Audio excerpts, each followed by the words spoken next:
Hey, it's Aaron, and today I'm with a 2022 Hyundai Elantra N. This is not to be confused with the N line, but they are very similar. They do have a few things in common, but this is the top end of the Elantra and the most sporty, performance-oriented version. Hey, it's Aaron from AaronOnAutos.com, and today's review is brought to you by the Gary Sinise Foundation. Click the link below and donate. So big differences. Underneath the hood, 2-liter 4-cylinder turbocharged to put out a whopping 270 horsepower. I think that's what it is, 289 pound-feet of torque. You feel all of that really quickly. There's not a whole lot of turbo lag in this. This is a very, very quick little car. So the buyer for this car is going to be somebody that wants an exciting sports car, kind of likes the kind of Tokyo Drift slash, Rice Rocket Street Mod crowd, is into that, but doesn't want to, basically ruin a factory warranty, adding a bunch of BS to a car that may or may not improve performance. Instead, this comes with most of the performance stuff that you would want anyway. It just doesn't have stuff sticking out of the hood and glued on, right? Extra body panels or whatever. But I'll show you as we walk around some of the different things that are changed. There is a big difference on bodywork. There is a fin on the back that's pretty cool. My kid really likes it. And like I said, the aforementioned 2-liter turbo, that's the most powerful engine in the lineup for the Elantra.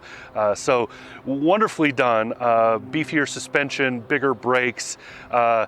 The N has dampers, the N line does not. A few things like that you'll see that are a little bit different throughout this car. So let's get started on it. So to start with, from the side here, hopefully you can see some of the design changes. There were quite a few done for this model.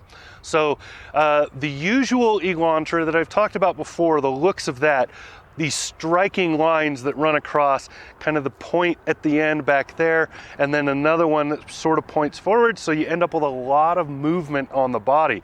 That's really cool. Now for the N in particular, these 19-inch wheels are, I believe, exclusive to this. They may be on the N line, but you have these 19-inch wheels, these performance tires. These are not off-the-shelf street tires. These are performance tires that are very well done. They're from Goodyear. Then you have, or Michelin. They're from Michelin, sorry. You'll see a little bit of change up front. So you see where the red is down here. Somebody scratched it up, but you see where the red is down here. And these intakes, they're a little more aggressive than on the standard model. The vortices are about the same though, I think. Then you're running along and you see the bodywork now down there. You see that running board, much more pronounced than on the standard one. Sticks a little further out. The red, of course, highlights it, and it's just a little more in your face, and it may or may not be adding any aerodynamics, but that's the visual cue it's trying to give. Race cars have those sticking out, so of course you got to have it on this. So otherwise, mirrors and other things are pretty much the same. The bodywork doesn't change too much. There is a little bit of difference here, mostly that this is more piano, so it's a brighter black, right? So it's more visually striking. And then coming through, again, those wheels, larger brakes, and back here on the fascia, what you see, most of the change from there is going to be back here, right here. This is slightly more pronounced than on the standard car, and you'll see why when we get around to the back, which we'll just do right now.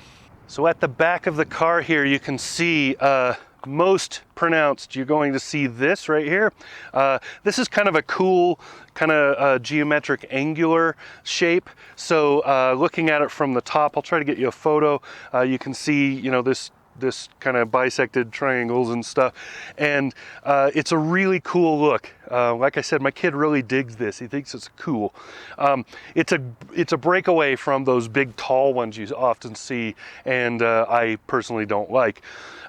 Down here, pretty much the same as the standard, so all these cuts are pretty much the same thing. Down at the bottom though, you see a big change down here. You see these big pronounced exhaust tips.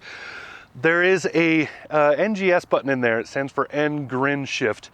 and I just call it the fart buttons, big red button on the steering wheel, and it causes those to start going nuts. They make lots of noise because it ramps the engine, keeps it around 4,000 RPM, makes a lot of cool, you know, crackling and whatever noises back here. It's a great thing. And then you'll see because of that, because of this, the rear diffuser is much more pronounced and aggressive, right? And because of that, that's why the change up here is because of the change in this back here. You'll see that same one, I believe, on the N line. You'll see a couple of other things also from this, of course, on the N line. Opening the trunk, this button right here, this is your N for, you know, it's the N model. Now, when you open the trunk, I'll show you this really quick. Back there, you see the extra bracing. There's also bracing under the hood for the front. This is a very tight car. It drives very tight. I'll talk more about that in a minute. Let's go look at the interior just really quick. I'm not going to spend a lot of time on it because it's not too much different from a Elantra Limited model, which this is based on. So yeah, I'll just show you one or two little things that are different because of this, what it is, and that'll cover it. So let's go get inside. What I'm going to do is just put you inside. I'm going to show you the interior of the car. So buttons on the steering wheel, you see the two N buttons on either side. Those go through your drive modes. The right side goes up, left side goes down, I believe. Might be the other way around. But those go through your drive modes. This has Sport, Eco, and you know, the usual kind of drive modes. You can maybe, I think, just see the shifter over there. This is the automatic transmission. It's a good transmission. I really like it. You can force it into manual mode. There are paddle shifters, etc., etc. But you can get a 6-speed manual with this, which I would have preferred to be driving. Now, if you look on the steering wheel, that big red button right there, that is the NGS button I was talking about. You push that, it gives you a few seconds of sport mode, ramps the engine up, does other things. Then it goes onto a cool down, and it does that because you're actually putting a lot of heat on the transmission, and it tries to avoid that. So anyway, beautiful look on the inside. You see this thing on the left of the dashboard there. In other Hyundai models, that's sort of like a smartphone screen that gives you quick access to a bunch of stuff that, you know, metrics and whatever. On this car, it's not functional, it's just there for looks. So that's kind of a bummer. So I think that about covers it. That's the 2022 Hyundai Elantra N. Again, very tight, sporty car. Lots of fun to drive. Feels really good. It's very tight. You get a lot of road noise, so if you're going to do a lot of just straight up commuting, you might not like this car very much. But it feels really tight and sporty to drive, and that makes it a lot of fun. It's responsive. The steering is pretty good. The automatic transmission in this one is very quick to respond to your inputs. So if you push the throttle or push the brake or whatever, it will do some shifting and do a good job. The NGS button that's on this is a fun gimmick, but honestly, I don't know when you're going to use that like as a regular thing. I actually been using it on freeway off ramps as a fast way to slow the car down without running the gears myself. But I think it would be more fun if you could do it in and control the gears at the same time. I think it would be a little more fun, or if it just lasted longer, because as it is, it lasts maybe 15-20 seconds, and then it goes through a 30-second-ish cool down, and it's not, so it's fun to show off with for a couple seconds, and that's about it. It's really not that, it's mostly a gimmick.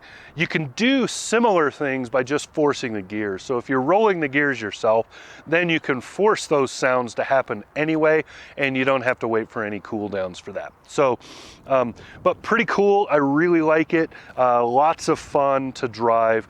Again, it will not, don't pink slip with this thing, you will lose it. Don't take it to the racetrack and expect to dominate, you won't. It is not that kind of car. It is meant to feel that way. It is not meant to actually be that way. But again, you got a lot of horsepower for such a small car. It's a fun car to drive. You put a lot of torque to the ground right at the beginning, and that's great fun. So I was kind of surprised. I thought it was going to be a dumb, gimmicky kids car, and honestly, it's more fun than I expected. So there you go. This has been Aaron, 2022 Hyundai Elantra N. Talk to you again soon. Subscribe.